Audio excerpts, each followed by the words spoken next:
രാധാകൃഷ്ണൻ ചേട്ടൻ ഇപ്പം എത്ര മണിക്ക് വന്നാണ് ഇവിടെ? 6:30 തുറക്കുന്ന 9 മണിക്ക് തുറക്കും.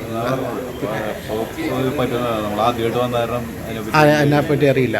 സാധാരണ ദിവസങ്ങളിൽ ഇവിടെ വന്നിട്ട് ആൾക്കാർ ഒരു ദിവസം 2 ദിവസമൊക്കെ വന്ന് നിൽക്കേണ്ട ഒരു അവസ്ഥ വന്നിട്ടുണ്ട്.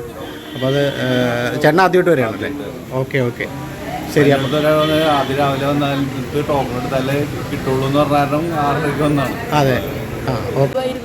പാവങ്ങളെ കുഴിച്ചിടാനായിട്ട്. ഇതിപ്പോ ചേച്ചി എത്ര മണിക്ക് വന്നാ? ഞാനാ 2 ദിവസം 3 ദിവസം നടന്നിട്ടാണ് ഒരെണ്ണം കിട്ടിയത്. എനിക്ക് ഒരെണ്ണത്തിന് വേണ്ടി രജിസ്റ്റർക്ക് കൊടുക്കാനാണ് നിൽക്കണത്. ഇതിപ്പോ എത്ര ദിവസമായി ചേച്ചി? ഞാൻ 2 മാസത്തോളമായി നടക്കണം. പക്ഷെ എന്റെ ഓരോ കാര്യങ്ങൾ ഇവിടെ ഇപ്പൊ 5 ദിവസം കൊണ്ട് ഒരെണ്ണം കിട്ടി എനിക്ക്. ഇപ്പൊ 2ാമത്തേന് എനിക്ക് വന്ന് നിൽക്കണം. എനിക്കിത് കോടതി കൊടുത്ത് എന്റെ വീട് ജപ്തിയായിരിക്കുകയാണ്. എനിക്കിത് കോടതിയിലൊക്കെ കൊടുത്തിട്ട് വേണം, ലോൺ എടുത്തിട്ട് വേണം ജപ്തിക്ക് അടയ്ക്കാൻ. കാശ് ലോൺ വെക്കാനാണ് ഞാൻ നടക്കണത്. അല്ല എന്താണ് ഇവര് പറയണത്? എന്താണ് ഇവിടുന്ന് തടസ്സം? ഇവിടെ വന്നത് ടോക്കനൊക്കെ കിട്ടിയിട്ട് ഇത് കിട്ടും. ഈ ഗവൺമെന്റ് ഇങ്ങനെ ഓരോ നിയമം ഉണ്ടാക്കിയാലുള്ള പാവങ്ങൾ ഇങ്ങനെ നടക്കണം. എന്റെ വീട് ജപ്തികൾ, എന്റെ ഭർത്താവ് പെട്ടെന്ന് അറ്റാക്ക് ഒന്ന് മരിച്ചു. അതിന് വേണ്ടിയാണ് ഞാൻ നടക്കണം. അവര് വീട് വന്ന് ജപ്തി ചെയ്യുമെന്ന് പറഞ്ഞ ഇതൊക്കെ പറയണ കാര്യങ്ങൾ കൊടുക്കണ്ടേ? ശരിക്കും പറഞ്ഞാലും ബുദ്ധിമുട്ടാണല്ലേ ഇതിന്റെ? നേരത്തെ എന്റെ മോന് പണിക്ക് പോകാൻ പറ്റില്ല. അപ്പൊ ഞാൻ വന്ന് നിൽക്കണ കാലത്ത് കഴിഞ്ഞ പ്രാവശ്യം വെളുപ്പിനെ വന്ന് നിന്നിട്ടാണ് എനിക്ക് ഒരെണ്ണം കിട്ടിയത്. ഞാനിത് വക്കീലിന്റെ അടുത്ത് പോകണം, താലൂക്കിൽ പോകണം, അവിടെ നിന്ന് ഇതൊന്നും കിട്ടുമോന്ന് അറിഞ്ഞോളൂ. ഇപ്പൊ ഞാൻ വീട്ടിൽ നിന്നൊക്കെ എഴുതി കൊണ്ടുവന്ന് നമ്മ അത് പകർത്തി കൊടുക്കാണ്. ഇതിപ്പോ ശരിക്കും പറഞ്ഞാൽ ആദ്യത്തെ ഒരു ദിവസം വന്നാൽ നടക്കില്ല. 2ാമത്തെ ദിവസം ആദ്യമായിട്ട് വരുന്ന ആൾക്കാർ നെറ്റ് പോയാൽ കഴിഞ്ഞു. നെറ്റില് അല്ലേ ഇത് മര്യാദക്ക് കൊടുത്ത് എഴുതി കൊടുത്ത് വാങ്ങുകയാണെങ്കിൽ ആളുകൾക്ക് ഇത്രയും ഇതുണ്ടാവും. ഇത് നെറ്റില്ലെങ്കിൽ അവരോ നെറ്റില്ല. അതെ, വീണ്ടും ആൾക്കാർ ലീവ് എടുത്തിട്ട് വീണ്ടും 2ാമത്തെ ദിവസം ഇത് നമ്മ പണിക്ക് പോയിട്ടാണ് നമ്മൾക്ക് ഓരോ കാര്യങ്ങൾ ഇത് തന്നെ എനിക്ക് വന്നേക്കണത്. ഞാൻ ഓരോ വിഷമം അനുഭവിച്ച് നടക്കണമെന്നറിയാം. എനിക്ക് എന്റെ ചേട്ടൻ പോയതിന്റെ പേരിലാണ് ഞാനിപ്പോ ഇതിങ്ങനെ നടക്കുന്നത്. എനിക്ക് നടക്കണം. ശരിക്കും ബുദ്ധിമുട്ട് തന്നെയാണ് അല്ലേ? എനിക്ക് ബുദ്ധിമുട്ട് തന്നെയാണ് ഇപ്പൊ ഇത്. വന്നിരുന്നുണ്ട്. വന്നു കഴിഞ്ഞപ്പോൾ അവർ പറഞ്ഞത് ഈ രാവിലെ തന്നെ വന്ന് ക്യൂ നിൽക്കണം. അപ്പോൾ 9 മണിക്ക് അവിടെ പുറത്ത് കൊടുക്കുമ്പോൾ പരിമിതി ഉണ്ടെന്ന് പറഞ്ഞു. കൊടുക്കണതിൽ പരിമിതി ഉണ്ട്. നമുക്ക് അത്യാവശ്യം വന്നു കഴിഞ്ഞിട്ട് 10 ദിവസമായി അന്വേഷിക്കണം. അപ്പോൾ ഇന്നലെയാണ് ഞാൻ ഇവിടെ നിന്ന് വന്ന് നോക്കിയത്. അവർ പറഞ്ഞത് കിട്ടിയില്ല. നമുക്കും ബാങ്കിന്റെ കാര്യങ്ങൾക്ക് കൊടുക്കാൻ വേണ്ടിയിട്ടാണ്. അതെ, എന്താണെങ്കിലും കുറെ സമയം വേണ്ടി ചിലവാക്കേണ്ടി വരും അല്ലേ? അതെ, നമ്മള് ബുദ്ധിമുട്ടി പണിയെടുക്കുന്ന ആൾക്കാർക്കൊക്കെ ജോലിക്ക് പോകുന്നവർക്കൊക്കെ തീർച്ചയായിട്ടും ഇവിടെ വന്ന് നിൽക്കണം. തീർച്ചയായിട്ടും ഒരു ദിവസം മുഴുവൻ പോക്കാണ്. 6 മണിക്ക് വന്ന് നിൽക്കണമെന്നാണ് പറയുന്നത്. 6 മണിക്ക് വന്നാലേ ഇവിടെ ആൾക്കാരപ്പോഴേക്കും വന്നു കൊടുക്കും. രീതിയിലാണ് ഇപ്പോൾ സ്റ്റാമ്പ് പേപ്പറിൻ്റെ വിതരണം. ഇതേപോലെ ഇപ്പോൾ 8 മണിക്കൊക്കെ വന്ന്, അതുപോലെ 8 അല്ല 6 മണിക്ക് വന്ന് നിൽക്കണവർ പോലും ഈ കൂട്ടത്തിലുണ്ട്. ഞാൻ വന്നത് 8 മണിയായി.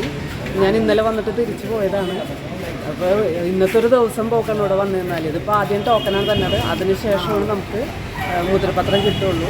അപ്പോൾ ജനങ്ങളെ ബുദ്ധിമുട്ടിക്കുകയാണ് ശരിക്കും പറഞ്ഞാൽ.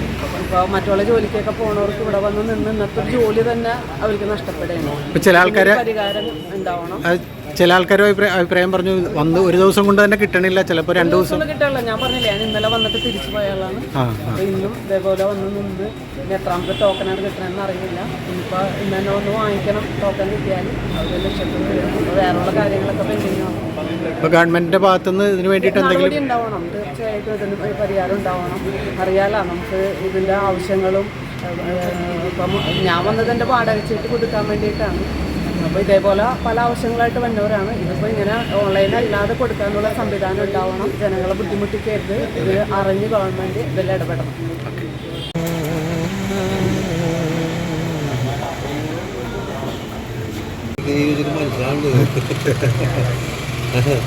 ഞാൻ വന്നത്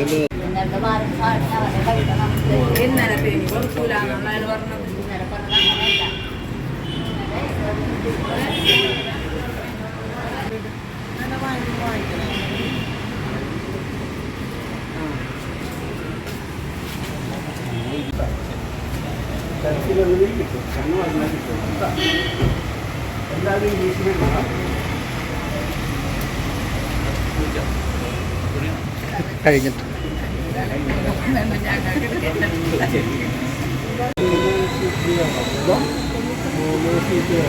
മൂന്ന് സീറ്റൊന്നുമില്ല, അങ്ങനെയൊന്നും 2 കിലോമീറ്റർ ഒരാളുടെ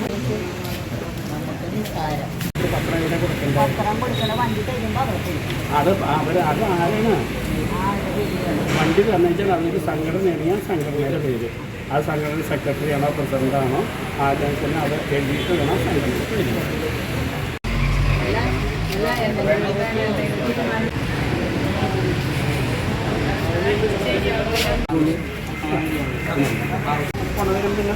നിങ്ങളുടെ നമ്പർ എഴുതി ഒന്നാം പാർട്ടി ഈ രണ്ടാം പാർട്ടി